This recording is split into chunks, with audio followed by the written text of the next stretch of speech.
How you doing, everybody? What's new? What's new? NBA draft is coming up. Got me the new Raptors draft hat, cause basketball reasons. And what else is new? E3 just happened. So there was a lot of game announcements and stuff and other fun stuff. So I thought I'd do a little video on my thoughts about some of these new E3 announcements that happened last week. I'll just start it off from Microsoft. They announced a console. They announced a new console that's coming in the summer, and then they announced another new console to replace it that's coming out next year. I mean, there's not much to say about that. I mean, that kind of explains that. But just to be more specific, they were talking about the Xbox One S and this other one that's named Project Scorpio. That being said, I've had an Xbox One for just a few months now. I think has it been just a few months? Yeah, it's been a few months. It was my birthday. It was, I think, one of the birthday presents to myself. But yeah, I just got an Xbox One. I'm not gonna fork out. I think one of them was I think the Xbox One S is supposed to be $400 US. I'm not gonna fork out at least $400 US on a new console that I just spent the same amount of money on this one. So, not in a rush for that. Moving on, new games. So, one new game they announced was Gears of War 4. Like, I'm not a Gears of War player, I'll be honest, but there was some things I liked about it. They had some nice transition between gameplay and cinematic play in the announcement at E3. Gameplay was nice. I previewed a Gears of War game last summer at this Xbox event they had in Toronto, but it was kind of rough around the edges because I'm not familiar with the gameplay and stuff, but I thought it's a nice game. I think I could get used to it, and I think I might actually consider picking it up. It comes out in October, so around my birthday, so I'll probably be looking for a new game to play anyway, so I just might even pick it up. Something else they ended up talking about was the whole Xbox Play Anywhere, which was pretty much the theme of their E3, their whole E3 bit, was announcing that every game they announced was basically going to be available on Xbox One and Windows 10. And that being said, like, the current way to play your Xbox One wirelessly over to on your Windows 10 right now kind of sucks. Like, yeah, I'm gonna say it sucks. Like, I tried playing it on a couple different Xbox One games. Like, I tried it with my Halo 5, I tried it with my Need for Speed, I tried it with my Mortal Kombat, and like, there's always some lag I'm experiencing, or controller disconnections. Whatever update they have for Windows 10 that supports Xbox Play Anywhere actually does better. That being said, in terms of running that, I think, like, you need a good desktop computer. Like, I'm not even saying a laptop. Like, you probably need a good desktop computer to actually run, like, the proper graphics for Xbox One games properly. And yeah, those things are not cheap. I mean, hell, gaming laptops are not cheap, and even like gaming desktops are probably even more expensive.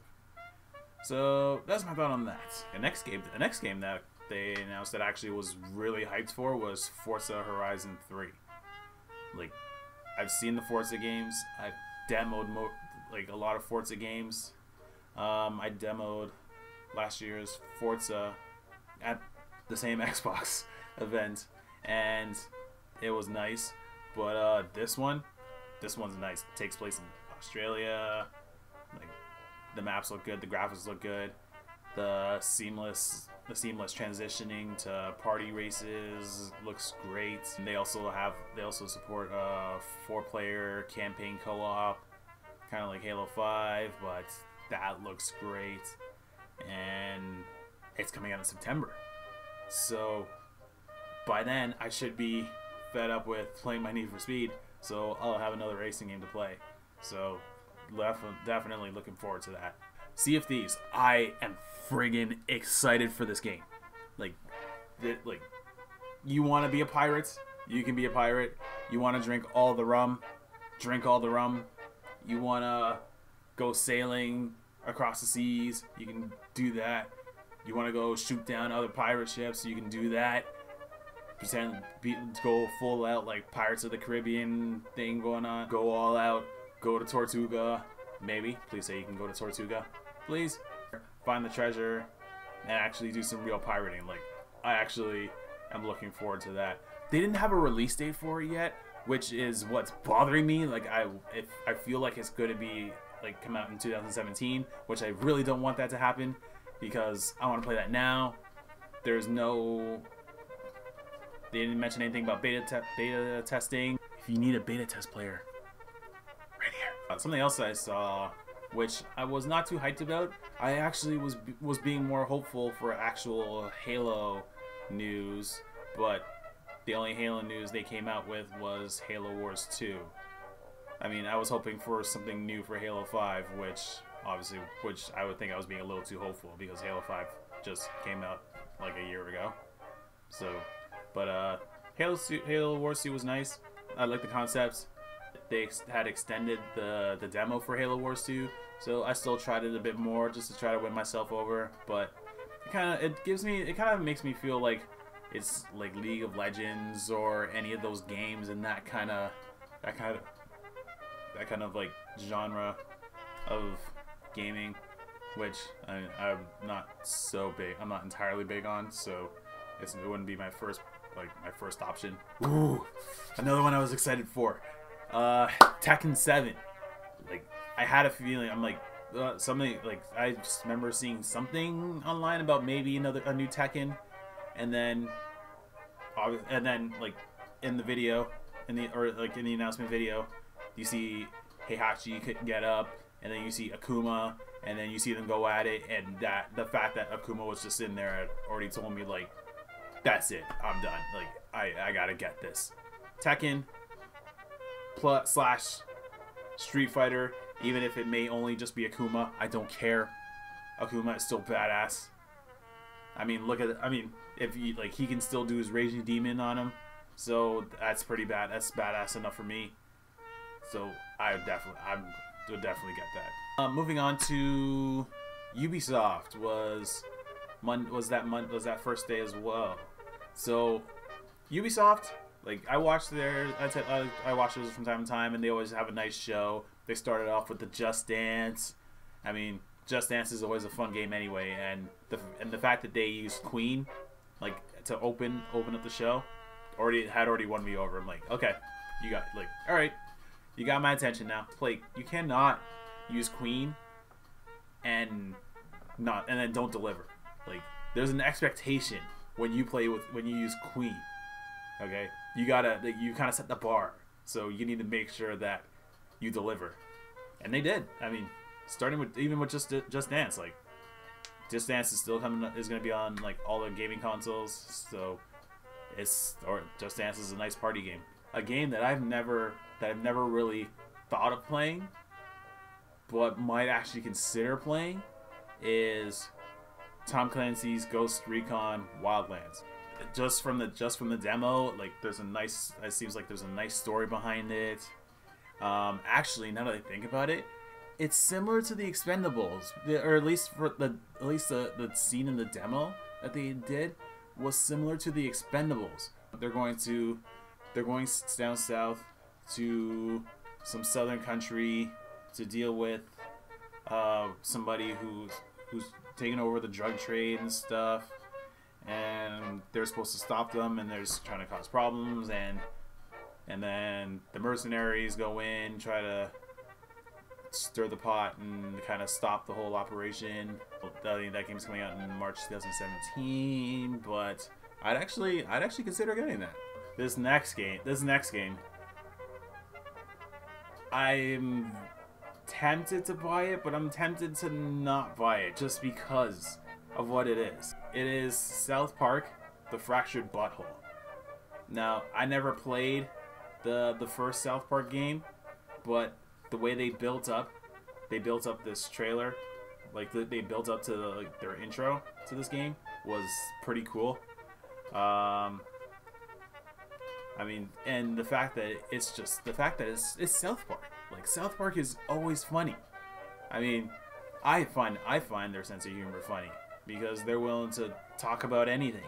Obviously, for some people, South Park's sense of humor is not their preference, and that's fine. But I actually find South Park funny. Frankly, I'd rather see another episode of South Park than actually play the game, but I do have a small interest in getting that game. So maybe. I like at the end when they take shots at Marvel and DC and acting like trying to plan out like their movies and stuff. But good times. Another part of gaming, which apparently is becoming an even bigger and bigger thing, is VR. So Ubisoft announced they announced two VR games at their E3. One was Eagle Flight, and they demoed Eagle Flight with a kind of capture the flag kind of theme. And I'd be honest, I would play the hell out of that.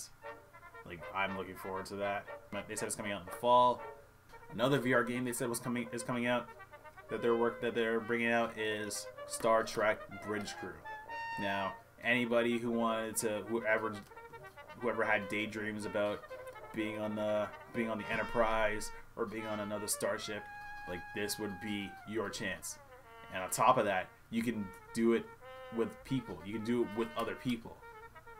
So one person can be the captain, one person can be the helm, one person can be engineering.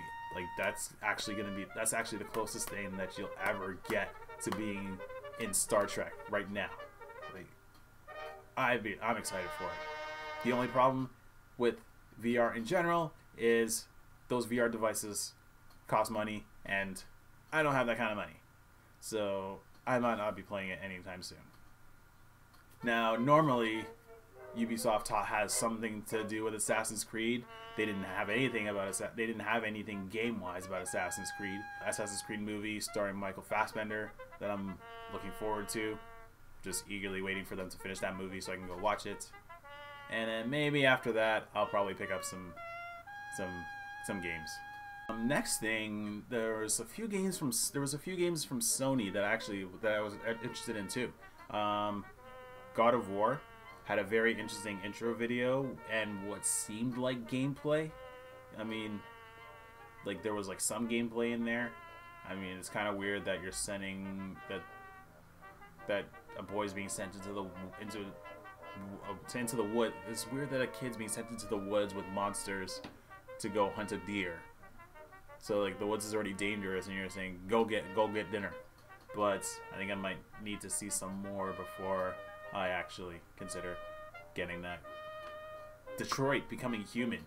That gave me goosebumps. Like, speaking of goosebumps, like, it reminds me of Goosebumps because you have that option of picking, like, choosing it, making a decision over another decision, and depending on the decision, something happens, and then another decision, choice between decisions, like those Goosebumps books where if you want something to happen, you change to one page, stuff like that. It's the kind of idea I'm getting from this game, and it looks great anyway. Like, I'd think about getting this, like, playing that game. And then Sony actually talked about their PlayStation VR, which is actually, that one's supposed to be like $400 US, coming out in October, and still, not in a rush to get it, not for that price. If anybody wants to send one my way. One good thing that Sony announced that I'm very excited for, they're remastering all 3 Crash Bandicoot games and putting it out on PS4, which means it's coming to my Flashback Gaming series once it's out. So look out for that. I remember I remember Crash Bandicoot from PS1 days, and that game was amazing. Even though it's going to be the same simple thing, like I still want to play the hell out of that. There were other games that were announced that piqued my interest, like Recon, Final Fantasy 15. That's also coming out on PlayStation VR. And then the whole Minecraft that's being cross-platform and everything. Like there was that, and there was more games that piqued my interest, but these were the ones that were specifically I had to say, oh my god, I need to check this out, or I need to pre-order this because I already have some pre-orders down, waiting. Those were some of the stuff. That was just some of the stuff that I thought was interesting, and I wanted to share what I thought about it. Was there any games that you really liked? Let me know. Let me know in the comment section below, or hit me up on Twitter @TheNorthGaming. And yeah, till the next video. Bye bye.